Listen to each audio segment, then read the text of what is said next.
दहिवडी कॉलेजमधील सीसीटीव्ही कॅमेऱ्यांनी टाकल्या माना.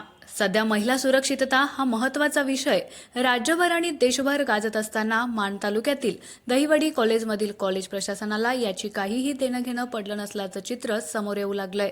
त्याचं कारण असं की दहिवडी कॉलेजमध्ये सुरक्षिततेच्या दृष्टीनं बसवलेले सीसीटीव्ही कॅमेरे माना टाकल्याच्या अवस्थेत आहेत, तर अनेक सीसीटीव्ही कॅमेरे बंद देखील आहेत. नुकताच दहिवडीतील एका नामवंत शाळेतील मुलीच्या बाबतीत झालेला गैरप्रकार आणि त्यातून तिने केलेली आत्महत्या दहिवडीकरांनी अनुभवली. जिल्हाधिकाऱ्यांनी प्रत्यक्ष शाळा आणि महाविद्यालयात सीसीटीव्ही कॅमेरे बंधनकारक असून ते नसतील तर शाळा कॉलेजच्या मान्यता रद्द करण्यात येतील असा आदेश काढला. मात्र गेल्या 4 महिन्यापासून दहिवडी कॉलेजमधील कित्येक सीसीटीव्ही कॅमेरे बंद अवस्थेत आहेत, तर अनेक कॅमेऱ्यांनी आपली नजर दुसरीकडे वळवली आहे.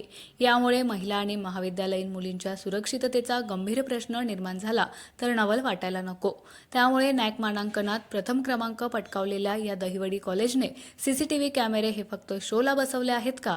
सीसीटीव्ही कॅमेऱ्याबाबत कॉलेज प्रशासन जागरूक होऊन सीसीटीव्ही कॅमेरे दुरुस्त करणार का? माना टाकल्याच्या अवस्थेतील सीसीटीव्ही कॅमेऱ्याची नजर महिला व मुलींच्या सुरक्षिततेच्या दृष्टीनं समोर राहणार का, हे पाहणं आता उत्सुकतेचं ठरणार आहे.